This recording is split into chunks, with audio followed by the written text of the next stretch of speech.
Am I cool, Jonathan? In terms of my time thing? Are you sure? I'm sorry. It's just some I need my mojo. Okay. I think you got it. No, I don't have it. I left it at someone's house. I'm a survivalist, if nothing else. Betting against me is probably not a good move. I like to rock. I'm not the person you should count out. I was never pretty. Us girls that grew up a little more homely have to try a lot harder.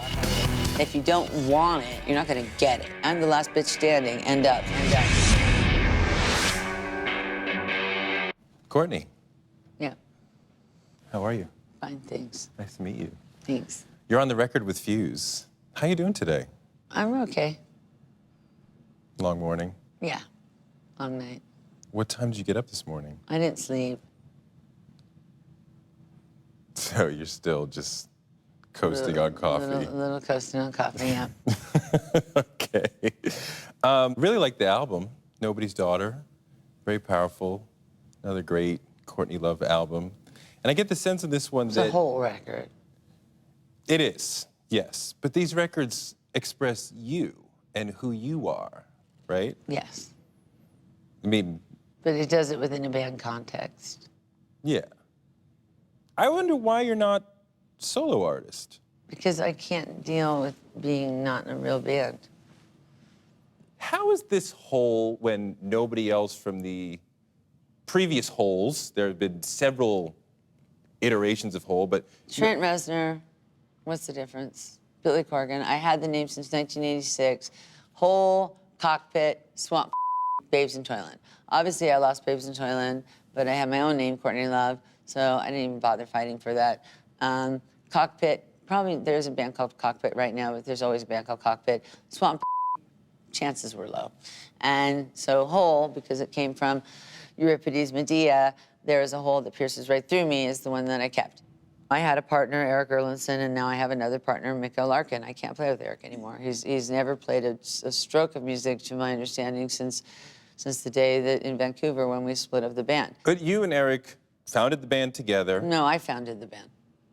You That's didn't a myth. co-found the band. No, it's a all you. frickin' myth. In 2002, when I was all up, I signed a document allowing Eric to have 50% of the name, which was a greedy and pathetic move on his part. In 2002, I was really, really ill, and he shouldn't have done that, but now we've worked it out. So he gets his money, and it's whatever. So, on Nobody's Daughter, I get the sense of a person who's at war with themselves. Is that accurate? It was accurate last night.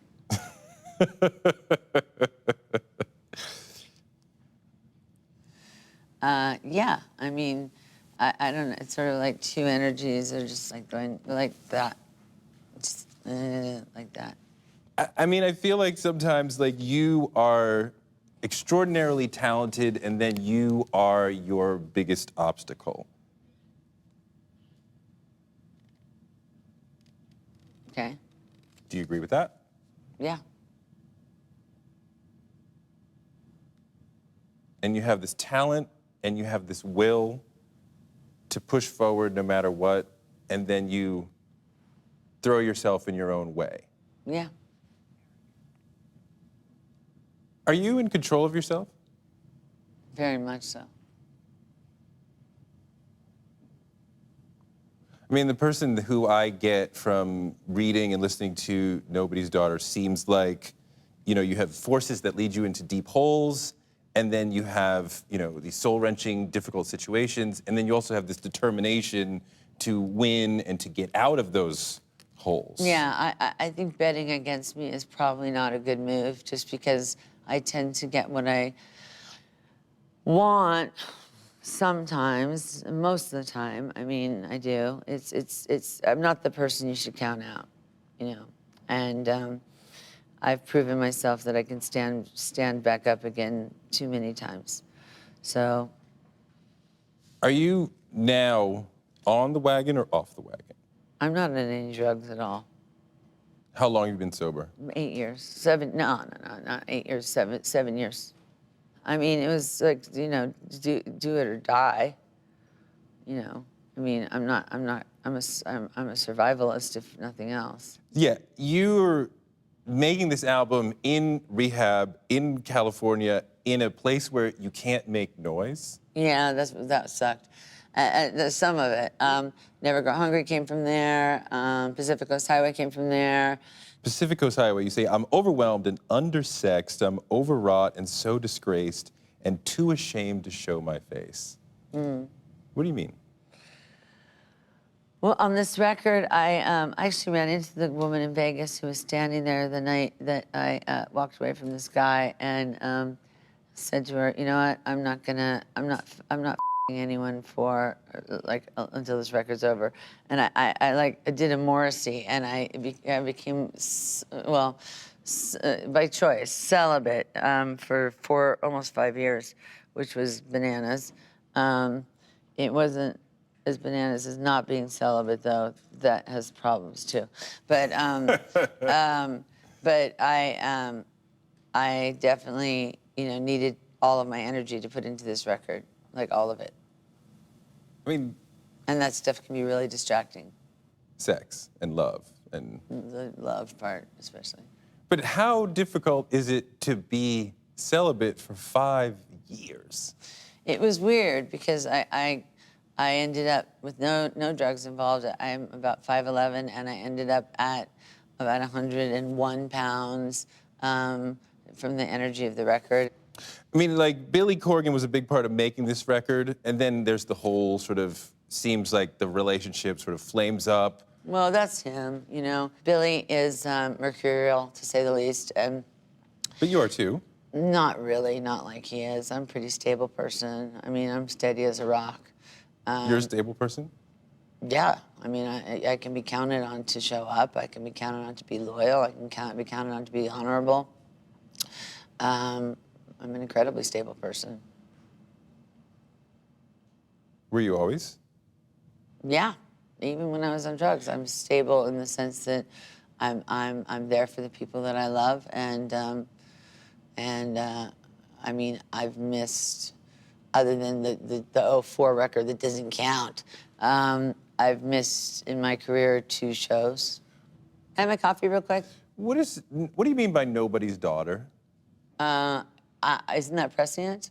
I mean that I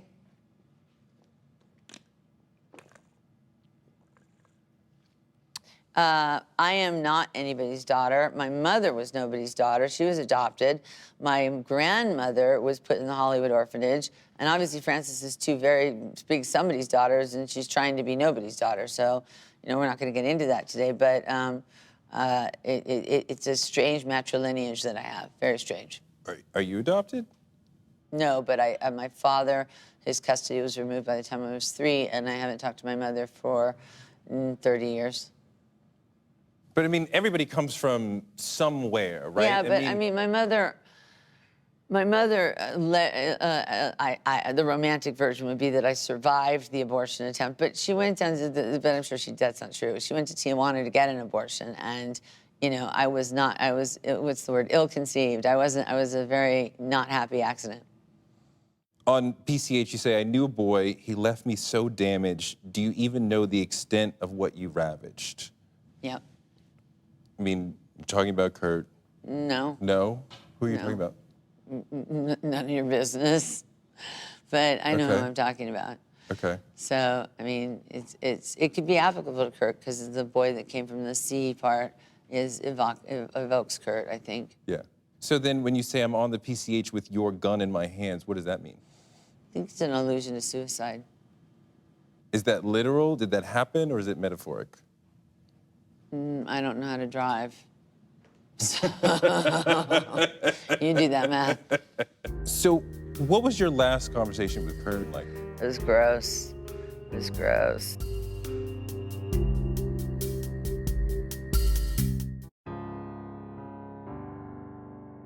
I noticed in your career this sort of arc where you're making great music, but you seem out of control and all these weird, turbulent things are happening off stage. And then there's the moment of where you go Hollywood and you seem Courtney's got it all together, and everything is cool now, and there's not Yeah, these I weird met things. this guy. I had this really, really psychotically bad boyfriend, and I just picked him from nowhere. Just plucked him. He was like a total beta male, whatever. And then I made the mistake of letting him steal. Oh well, I mean, I believe in cause and effect. So letting him steal all my money, and then while he was doing that, I basically was like the town hooker and just slept with whoever I wanted to. And then I made a major epic mistake, which is I let him produce a record of mine. And America's Sweetheart. yes. You said that record's a disaster. Le disaster. Yeah. But you know what? You can tell a person by their failures. I've learned to accept it. I think Hold On to Me is a really good song. I think All the Drugs is a good song. So whatever. Okay, so why is Live Through This such a great album? I have no idea. I mean, everything has to go right for you to create a great album. And I think this record is the best record I've ever made. I took a Nobody's Daughter confluence. is the best record. Nobody's Daughter is it's more sophisticated than Live Through This, but it has the same primacy. But I mean, I loved Live Through This from the first time I heard it. Right. And, you know, not because I also love Nirvana, because I love this in particular. Right. This is fantastic. Right. And I just wonder what went right for that album to be so great. We were just a tight band, and it was. I was competing with Kurt's sense of melodicism. I watched him write "Rape Me" and "Dumb" in 20 minutes, and it really pissed me off.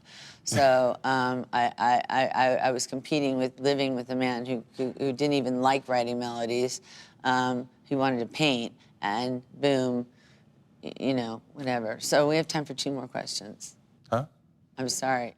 Okay, I know when Live Through This came out, you had a ton of respect thrown No, your I had a way. lot of people saying that Kurt had written songs on there, and if he had, I'd have been proud to say it, but he just didn't.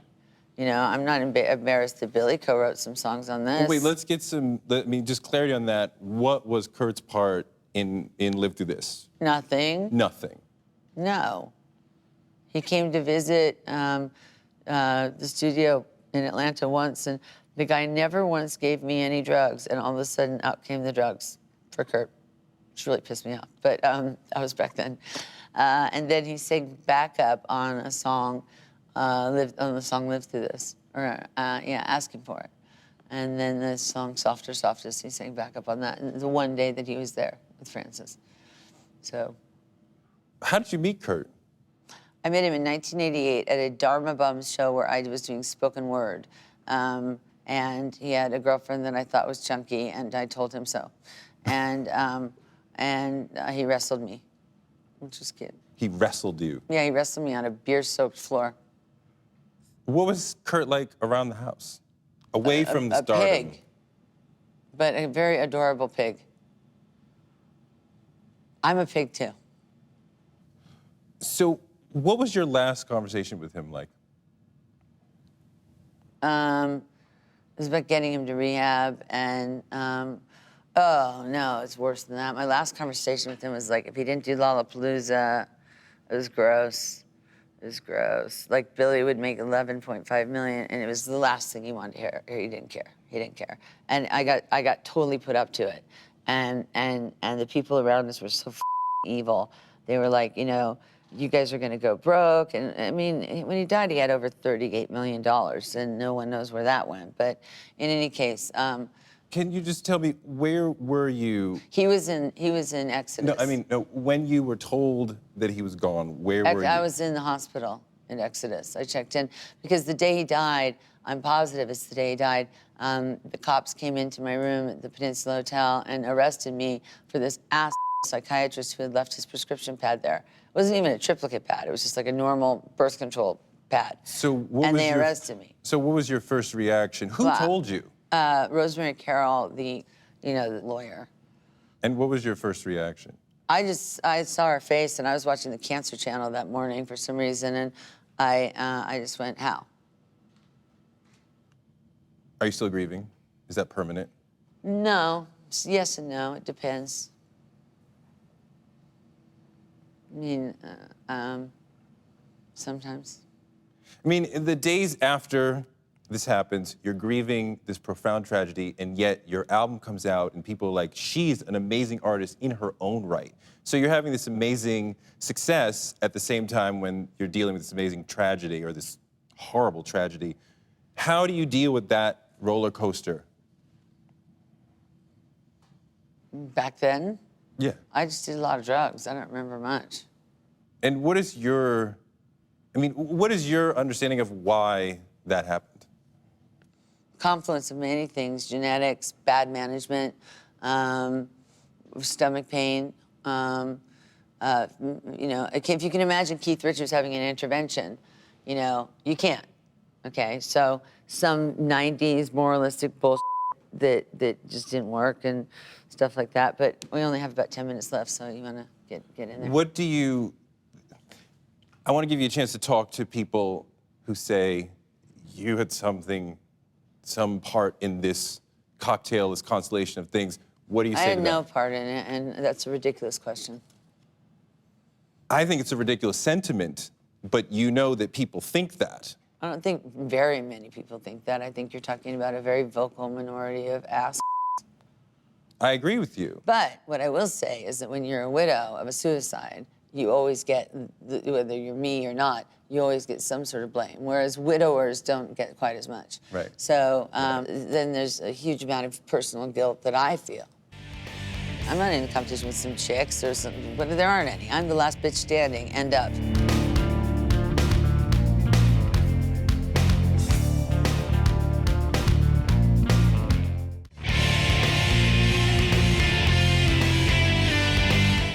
Out of all the rock stars you kissed, who was the best? Well, discounting my husband. Yes. No, man, I'm not gonna say because it wasn't a rock star. It was a director.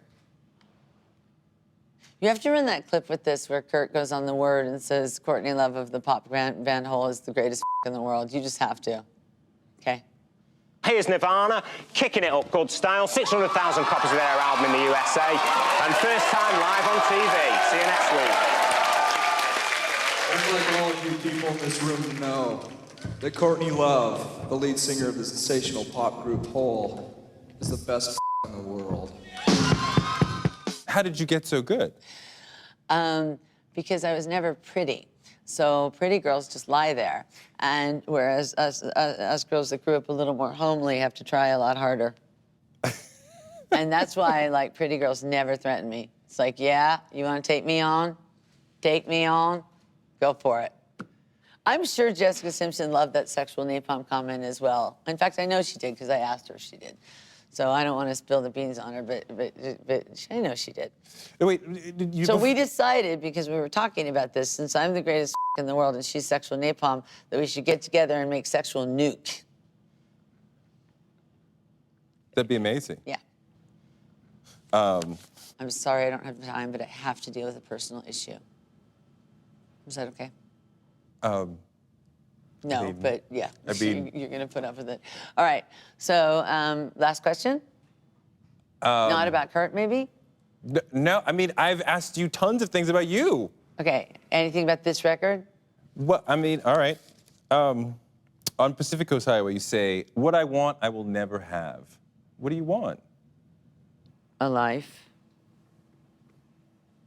What do you mean you have an extraordinary life? No, I want a life. I want, like, to live in a house and have a life. But I will have it. You mean like easy, domesticated, routine? Yeah, that would be rock and roll. That'd be awesome. Why would that be awesome? This is awesome. Well, you know, live it for a while and then you'll see how awesome it isn't. But, you know, at least, you know, I like to rock. I like to play rock music. It's a self-sustaining, autonomous thing. It doesn't depend on anybody but your band. And your band has to be great. So, you know, my goal for this band is to become the greatest band on earth. I want to go see them Crooked Vultures and just say, all right, Dave, suck it. I don't know if I could say suck it to John Paul Jones, but, you know, the guy's royalty who could say that. But now that we're off the record, you know, we're doing live, and live is a whole different deal. It's a whole different deal. And if you don't want it you don't really, really, really want it, you're not going to get it. You know, I have a 23-year-old and a 25-year-old, and they really, really, really, really, really, really, really, really, really want it. So, I mean, the competition that I'm in, I'm not in the competition with some chicks or something, but there aren't any. I'm the last bitch standing, end up, right? I have no rivals. What is your greatest regret in life? I don't really have any. Je ne regrette rien. So you look back on all the bridges burned and the pigsties and the train wrecks and the greatness, and you're just like... It's just like, that's life. You know, from this day forward, all we have is from this day forward. All I can do is you know, remain undefeated and victory at any cost and go from this day forward. I can't do anything else. Thank you, sweetheart. Thank you so Thank you much. so much. No problem. I'm gonna run. Mwah.